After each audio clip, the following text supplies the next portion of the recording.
Ritchie's Fabulae Faciles, episode 7.2. In the previous episode, we read and translated and analyzed down through tenebat. This time, we'll start with at subito and continue through demonstrant. At subito dum monstrum expectant Perseus accurrit, et ubi lacrimas vidit causam doloris quaerit, illi rem totam exponent et puellam demonstrant. Remember the context of the story thus far. Then the king fixed a certain day and prepared all things. When that day arrived, Andromeda was led out to the shore, and in full view of everyone she was tied to a rock. All were lamenting her fate, nor did they hold back their tears. At subito, but suddenly, while they wait for, dum monstrum expectant, while they wait for the monster, Perseus runs up, accurrit, and when he saw the tears, he sought after, quaerit, the reason for their sorrow, causam doloris. The people, illi, explain the whole matter and point out to him or show him the young lady, puellam. So this section begins with the conjunction at. At is a weaker form of sed, you might say.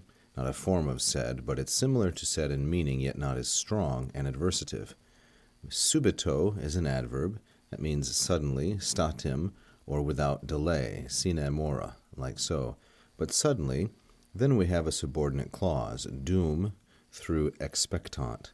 Dum monstrum expectant, while they wait for the beast. And expectant is a third plural, present indicative active, from the first conjugation verb expecto, expectare, which is sometimes spelled without the s. That's an alternate spelling of this verb. While they wait for the creature, monstrum, which is neuter singular and accusative. It's a second declension noun. While they wait for the beast, the creature, Perseus runs up, accurrit. Perseus is masculine singular and nominative because it's the subject of accurrit, which is a third singular, present, indicative, and active. This verb accurrit is a combination of ad, the preposition, and kuro, curere, the third conjugation verb which means to run. So to run toward or to run up to. Perseus runs up to them. And now we have another subordinate clause, this one introduced not by dum but by ubi. And when he saw the tears, or their tears, vidit is a third singular, perfect indicative active, from video videre, a second conjugation verb. When he saw the tears, feminine plural accusative, direct object, he sought for, quaerit, the reason for their sorrow, the causam doloris. Causam is the direct object, feminine singular accusative, and doloris is a masculine singular genitive. Now in this concluding sentence for this segment, we have illi.